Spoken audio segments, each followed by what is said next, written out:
Hi, and welcome to the Joy in Seeing Differently. I'm your host, Terry Heimer, and with me today I have Jeremie Benazra. Jeremie is one of the leading coaches in Sydney. He's a leader amongst people and a close and dear friend of mine.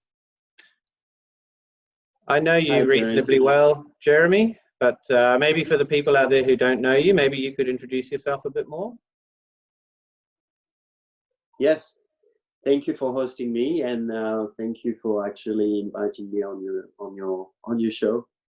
So I'm Jeremie. I'm as you could hear, I'm French. That's my background. I've been living in Australia for now 12 years.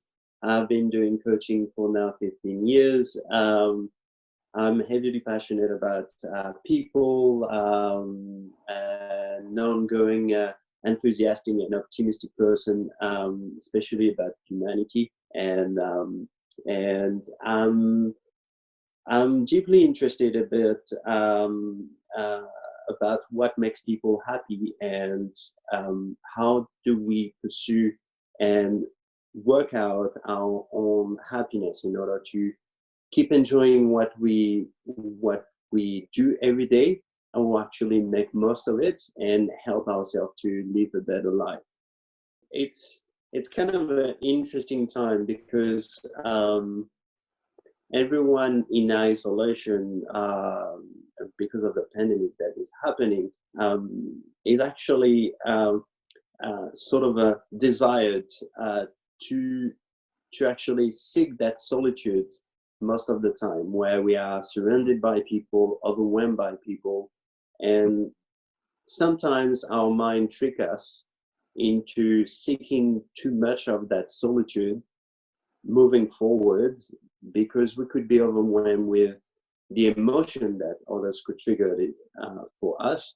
And now that we live extensively that sort of isolation or solitude, it has a different twist to it. And my aim to share around that is try to get people to see things differently around their own solitude and try to maybe debunk some of the preconceived ideas we have around that. And especially, what if our mind would trick us into seeking that solitude where actually we need it physiologically and actually mentally,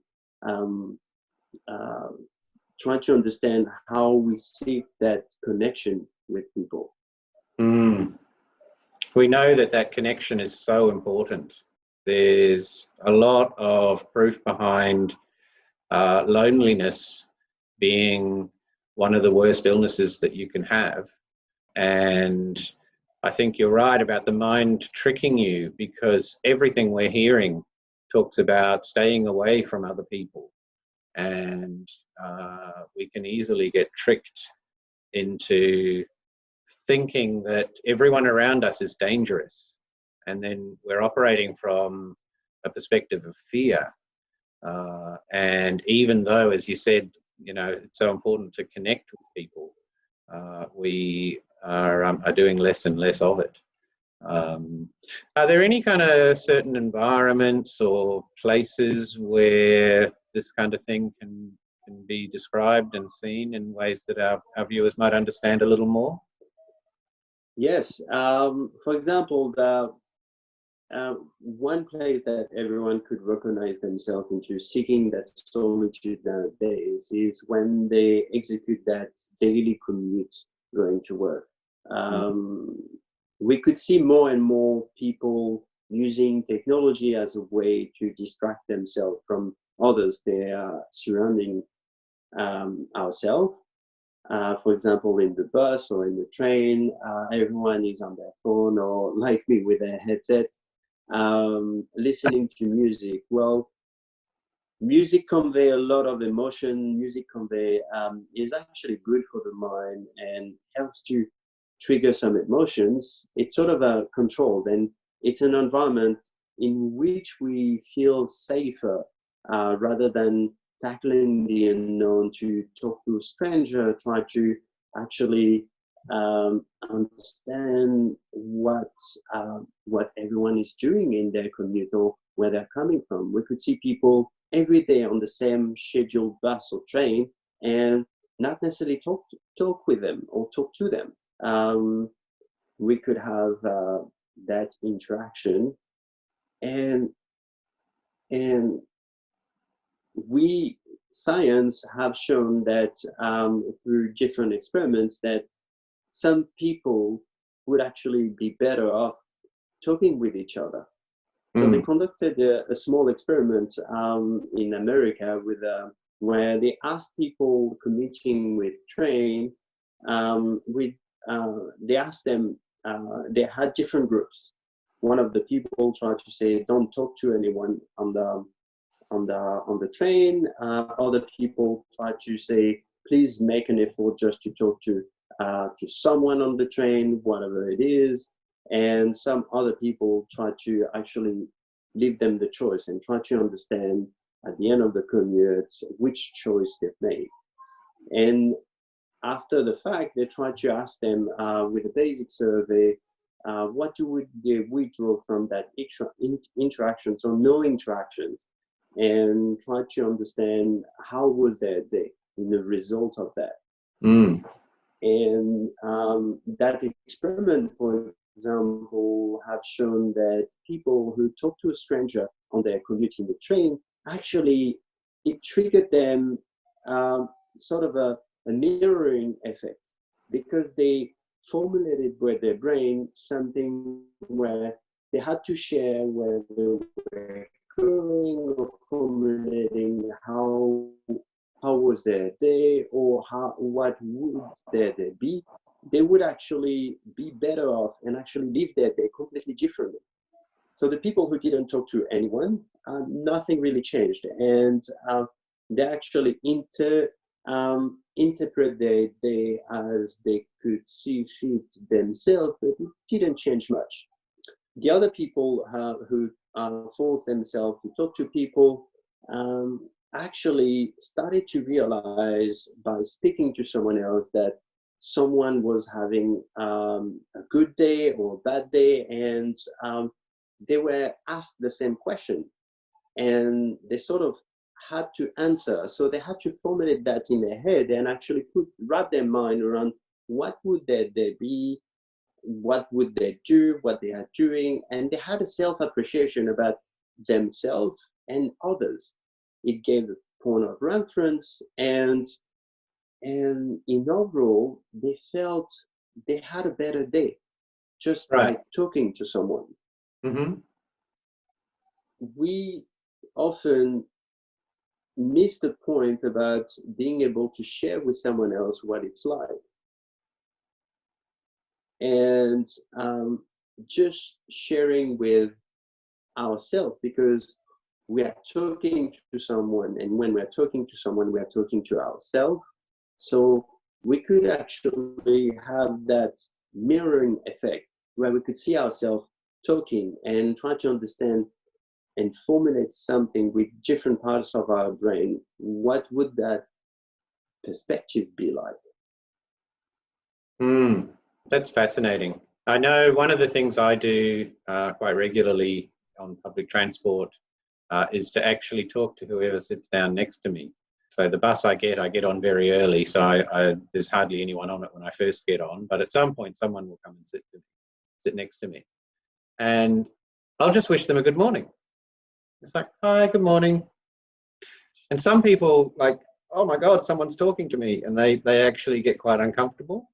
But some people will respond, and then we'll have like a really interesting chat with someone who I've never met before, or maybe I'll never meet them again, it doesn't matter. But 40 minutes later, when I get off the bus, I've made a connection, I've had a conversation. My brain's been engaged in a social way that you don't get on anti-social media.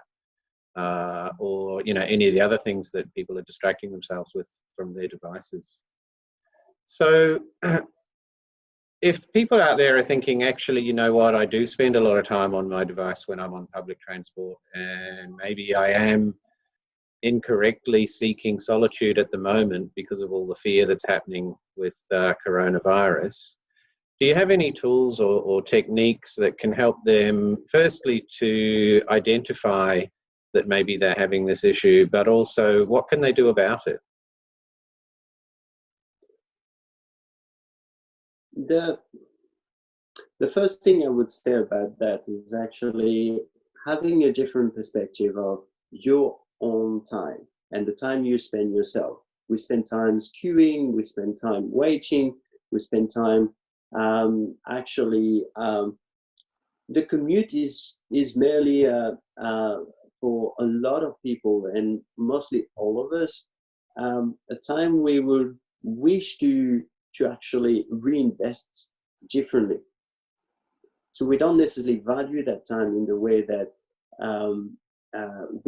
we could connect with people. We have this old saying, "Please don't talk to stranger." Or I'm pretty Yeah. sure all our moms said that to us. Yeah. As a grown adult, we are in our own way capable of actually dealing with that. That we might be introverts or extrovert, and try to see that your time could be invested on actually connecting with people, and try to understand that this could be beneficial to yourself as opposed to not necessarily seeing that as a waste of time. Therefore, you should reinvest that on extra studying, or actually being distracted with something else, or finishing that game that you have on your phone, or finishing that video. It's much more the pleasure to meet a random connection that would actually refer to yourself as helping yourself to see yourself differently.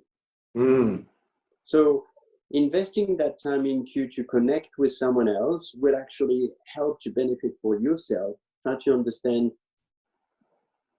that preparation for what is coming next. Right.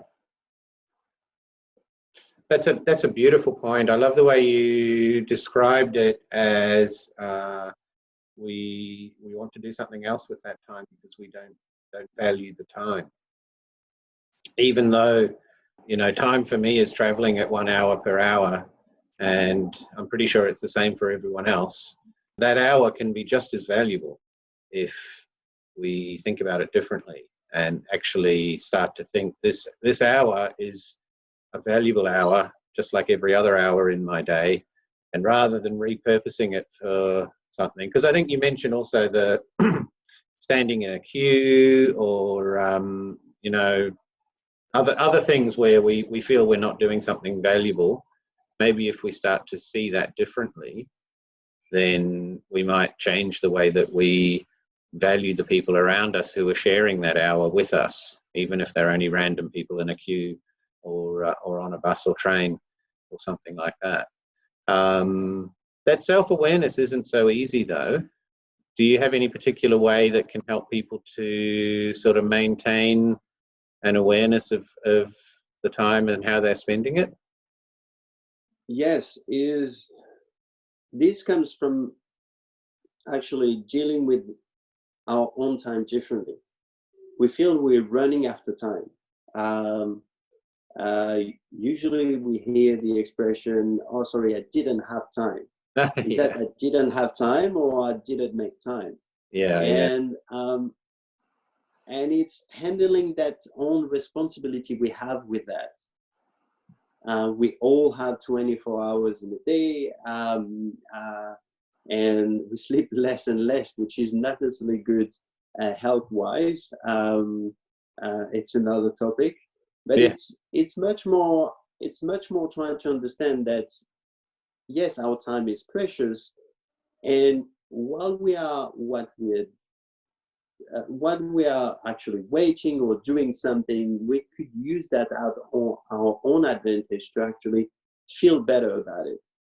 We all have these people queuing with us, or commuting with us, or actually living a similar experience, and we are all alone in our own heads unless we actually start connecting and try to have different frame of reference. It's not a comparison in order to understand that someone is having a worse day than yourself, but it's much more that maybe the perspective of having a good day could help someone else, or it could have that reciprocity on actually, so giving a hand to someone, helping someone with a luggage where they are overwhelmed with maybe commuting for the first time, or helping to actually direct someone because they're seeking for direction, or trying to understand which platform to take, or try to understand where the right bus stop is, or it's giving a hand and feeling better about it, and feeling that we are all investing our own time with others in the benefit for ourselves, in our own sanity, in our own mind. And science has shown that this actually elevates our own well-being and our own happiness. So the whole point there is try to actually augment ourselves with that random interactions. Maybe there are people we're going to meet every day, and forming that just single connection would help us to actually recognize people when they jump into the train, and just having a smile and not necessarily talk with them. Or it's not asking for more than just being able to recognize our own surrounding, try to understand who navigates around us. But it's much more trying to step outside of our own mind and try to understand the environment in which we actually evolve, and helping ourselves with others to feel better about it, and not emptying that time that needs to go faster. Yeah. A lot of people I heard commute is like, I wish it could go faster. Yeah. And some other people actually commute for further to actually work in the train. Right. And it's all about reusing that time, not wasting that time. Sometimes it's not a waste, it's just leaving it open to that uncertainty that we could transform into a good opportunity for our own happiness. I know personally my mind tricked me, because I usually used to listen to a lot of music, and it was me time when I was commuting. And reading about this research actually encouraged me to actually connect more with people, and seeing the queue completely different. And now I'm making sort of slight different choices when I'm facing a choice where things are automated, and I don't need to see anyone. Maybe I would seek an interaction, or I would seek actually, even if I know how to do something, maybe asking someone how they do it. So, incorrectly seeking solitude, valuing time, seeking connection, training your mind to find opportunities to connect. I think we've covered quite a few topics today, a lot more than the one we originally started on. But that's wonderful. That's how our conversations often go, I think, Jeremie. So thank you so much, Jeremie. I'm really grateful for your time. Thank you, Terry. Have a lovely weekend. Thank you. Thank you. Enjoy.